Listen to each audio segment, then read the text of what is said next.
Welcome to Global Village. Thank you very much for joining us today. We have a very great guest, and we are very honored to have Raj Radke, who is advisor to the Alberta Health Council, the South Zone, and been here a few times before.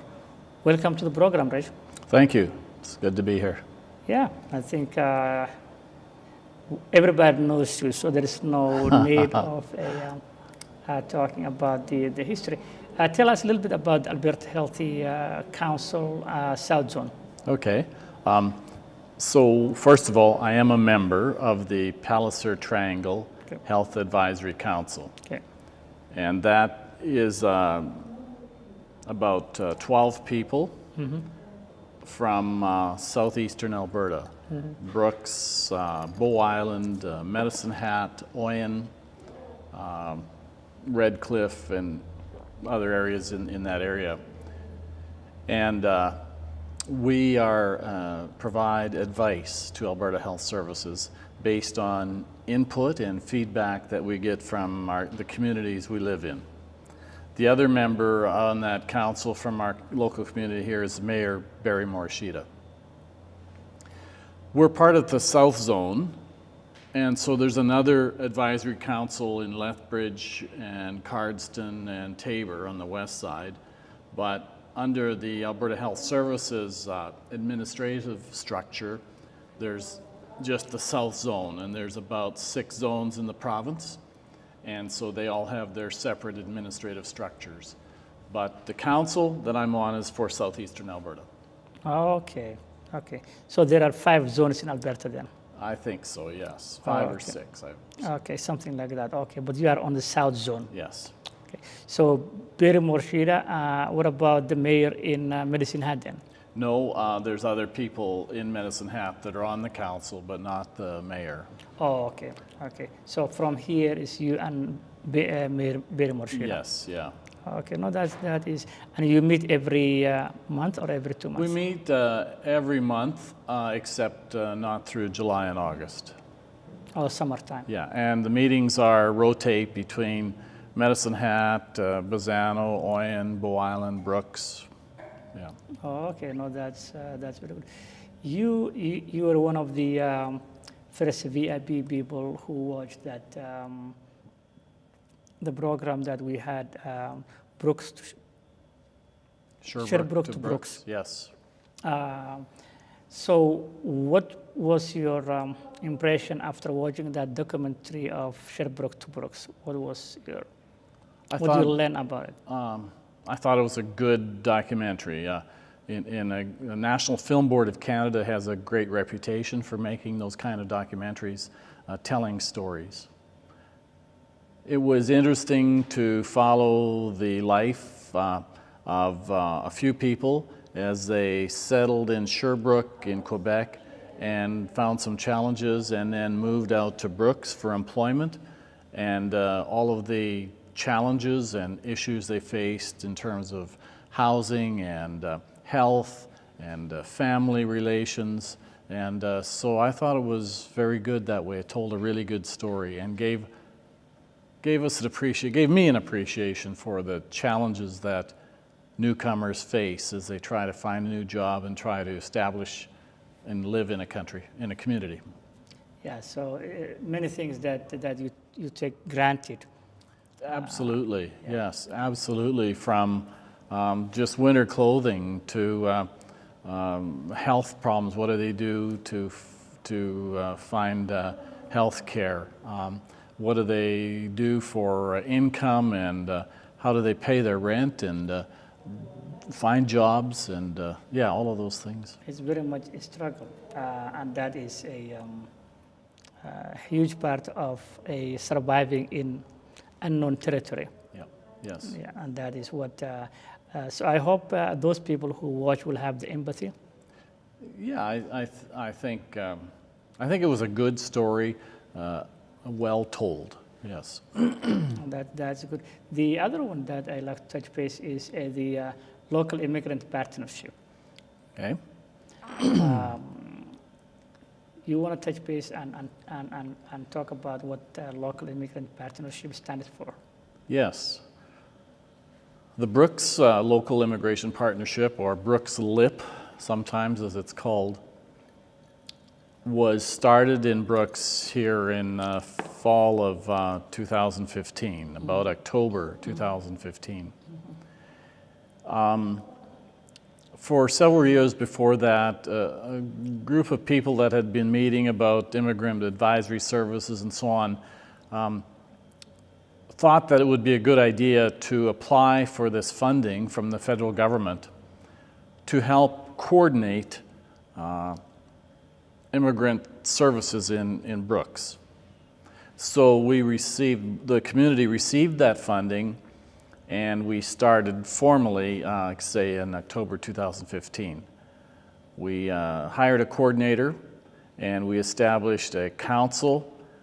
So many of the organizations, school districts, municipalities, institutions, so RCMP, SPEC, Association for Families and Children, Grassland Schools, Christ the Redeemer Catholic Schools, Medicinet College, Francophone Association, City of Brooks, and I'm missing many others, Grasslands, FCSS, joined and became partnership council members. Out of that, there's an executive, and there's I think 5 members on the executive along with the coordinator. The chair of the executive is Jeff Gerstein from the City of Brooks, the HR manager. The purpose of the Brooks Local Immigration Partnership is to coordinate services and activities in the community for newcomers, for immigrants, to communicate different initiatives between different organizations and promote the activities and things that different organizations are doing. So it's an effort to coordinate and communicate in the community. That's very important. Yeah. So it's been slow, but I think it's been moving along in the right direction. All the organizations in Brooks do a great job, I think. Certainly there's some gaps and challenges, but sometimes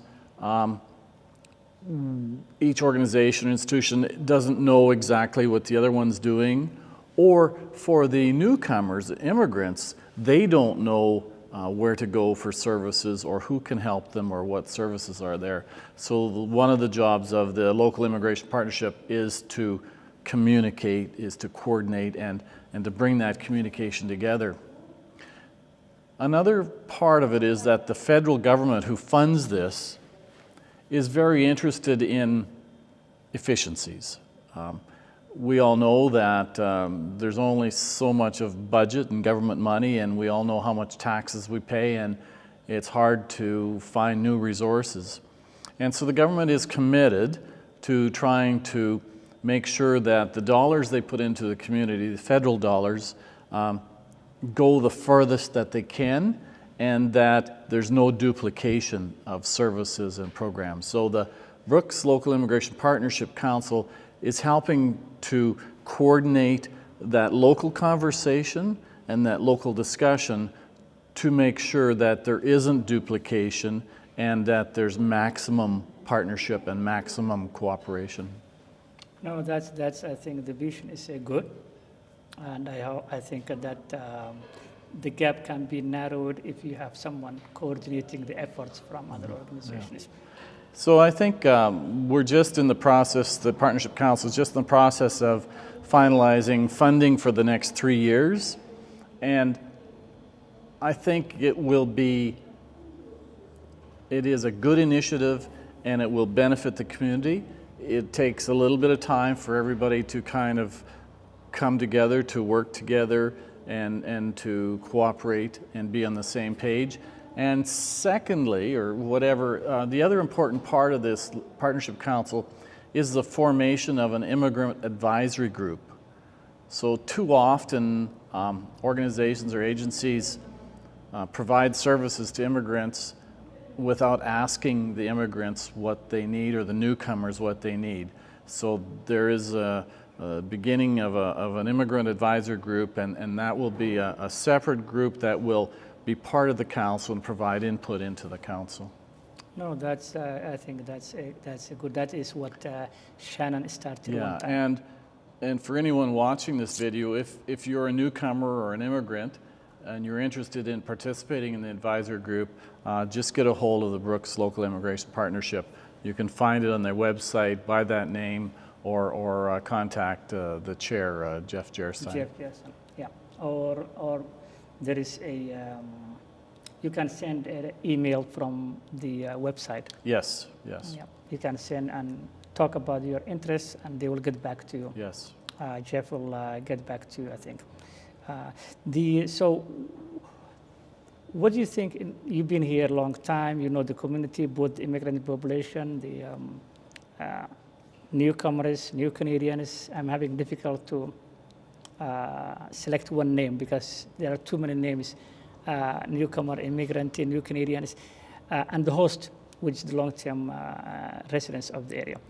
What do you think, in your own opinion, the importance of that, or the advantage of the diverse population such as ours, or other places such as Toronto or Quebec or Brooks and County of New York? Well, personally, I'm a great supporter of diversity. Mm-hmm. I think it's an advantage for our community. I think newcomers and immigrants bring new skills into our community, and provide growth for our community. Immigration is good for community economic development. Mm-hmm. Many of the newcomers and immigrants have a history of starting and running their own business in the countries they've come from. Some of them are natural entrepreneurs, and that's good for our community, people that want to start up a new business.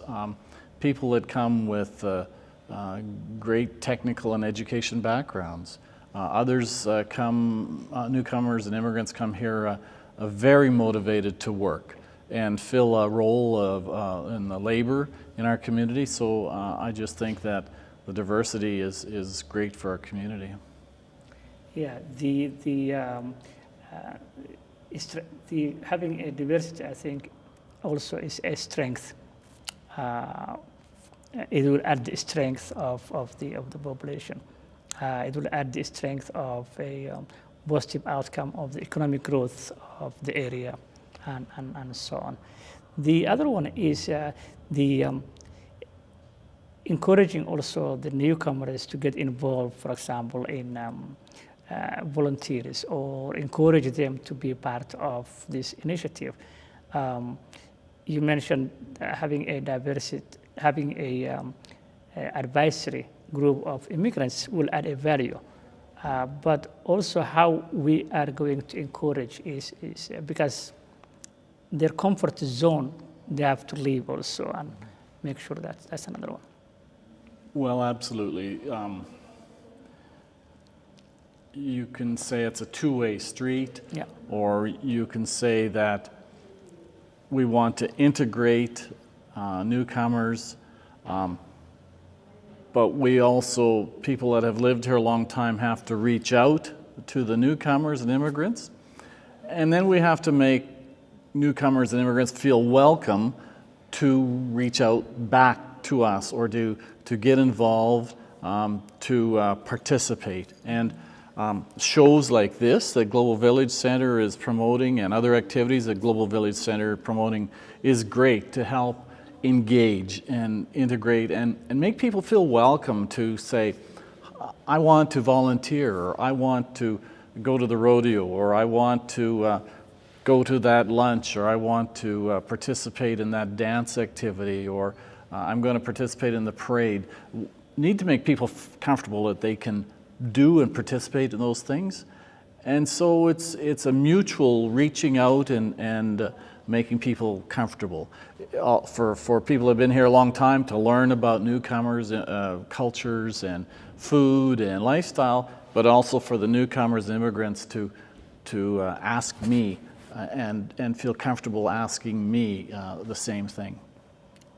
That's well said. It has to be two ways. For also the newcomers have to take the initiative also, wanting to leave that comfort zone and want to and ask to encourage them. I think that is, you said well. The youth at school, I think we had a school resource officer a while ago, and he mentioned about the increase of that fentanyl at schools. You are one of those people who value education because, and you know what the education is. What would you say the kid that is having that trouble, for example, or what advice would you give youth in terms of that specific getting off the track? Well, I'm not an expert in that area, and this is just a personal opinion. But I think the schools are a great place to start. Young people that may be thinking about or have actually been involved with drugs, a variety of drugs, probably know that it's maybe not the right thing to do, but so maybe confide in your classmates and your friends. Talk to the counselor or your teacher at school. Sometimes you don't like every teacher, but there's some teachers you like, and the counselors are very good to talk to. Talk to them. I would just suggest the school is a good environment. It's a friendly environment. Talk to somebody in your school. Ask them for help. Don't be afraid to talk to your teachers, to talk to other classmates, talk to your counselors. Start there. And they can offer some suggestions or some help and support groups. There's lots of good support from our health community, our mental health community, our police force. And it doesn't have to be a criminal conversation. It's not to punish it, but just have a conversation with someone you trust at school. So just reach out. Reach out. To other people. Yeah. Don't be isolate yourself to the problem. Don't be afraid that you're in trouble. Don't be afraid that you're the only one. Reach out. Talk to someone that you can trust. Start there. They always say also well-known people sometimes try to smoke weed.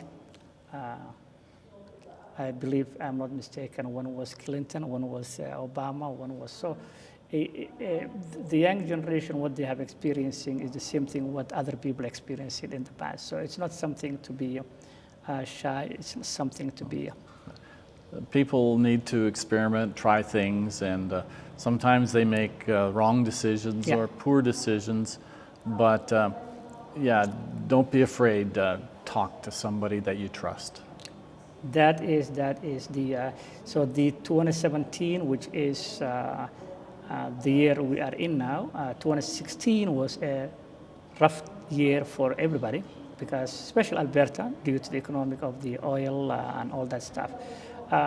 What would you give message, for example, to those viewers watching, for example, in terms of hope of the 2017 and resilience, that Albertans have some sort of resilience to the problems?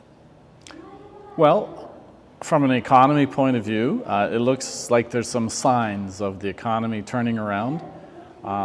There's some good support in our local community for new business starting up, in investment help, business help.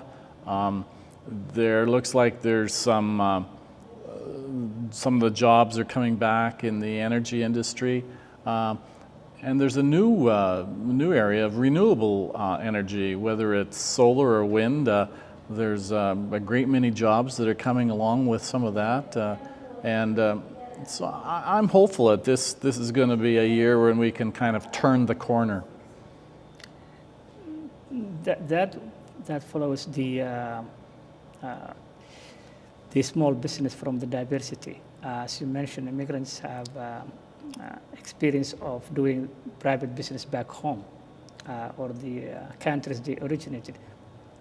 How can we, you think, encourage those small business on the sideline to be part of the economic growth in the major one? Well, if you have an idea, talk to someone such as yourself, Yeah. or talk to other newcomer or immigrant business owners that you know. Ask for help. There's lots of help. Banks, startup loans, business organizations, economic development offices. Just look for some help. Look for some advice. And Chamber like I of say, talk to people like yourself. Thanks. And also, would they benefit, for example, Chamber of Commerce to do all that? Yeah, it might be a bit. Definitely, they can talk to the chamber. You know, they don't have a business set up yet, so they might not become a member. But the chamber is willing to help people and answer questions and direct them. Absolutely. So the economic development will be better suited if they don't have a business running now. Yeah, talk to people. There's an organization called Community Futures EntreCorps. Find the economic development officer, the city of Brooks. Talk to other business people that they know, and I can't emphasize enough, other people in the community, and talk to Global Village Center. Thank you very much. I think there are a lot of small business in town that diverse business that don't get involved with the main ones, which they hope that they wanted to do a full-blown business in the near future. My final one, Reg, is how would you give advice to a viewer, especially the youth, in terms of not to fall off the wagon or take the wrong path in life, which we have seen many of them in the past.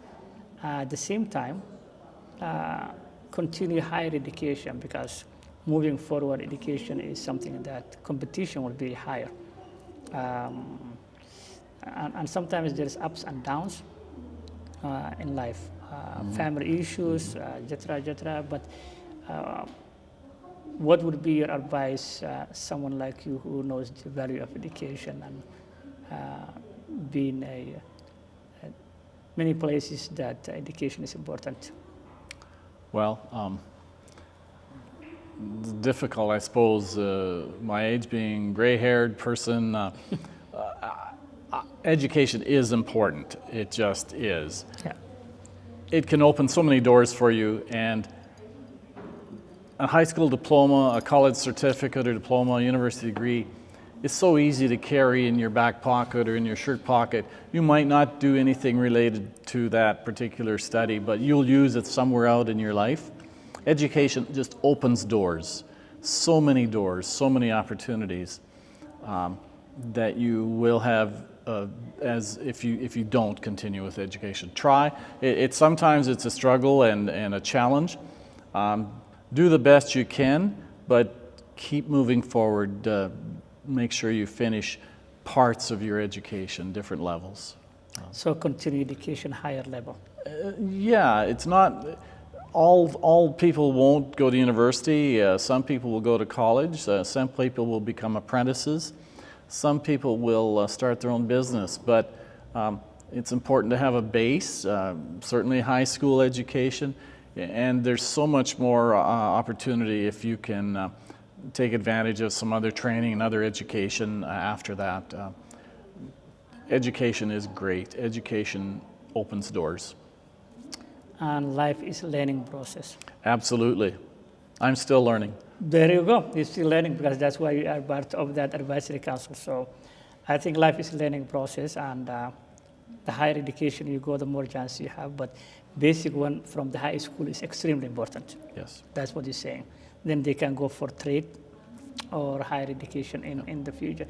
No, as always, Reg, I think you have been in the community for so long and involved for many places. I did not ask you about the Rotary, which you are part of the Rotary Club also, and the good things that the Rotary does. So I would say probably, though I left my hat, I would take my hat off for positive contribution to the community in general, and in particular to many people that you change their lives that maybe you're not even aware of when you were at the college. But Thank you. we hope you will. I know because we have outreach program that we reach those newcomers, and they are very thankful during the time at the college before you decide to retire, which is also a good thing to look at after many years in working, but semi-retirement because you're still working. Okay, thank you. Thank you very much. Thank you very much, as always, coming to Global Village. This is Ahmed Kassim, Global Village. This is where the East meets the West, and this is Global Village. We're airing today from Brooks Legion in Brooks and County of Newell. Until then, we hope you enjoy life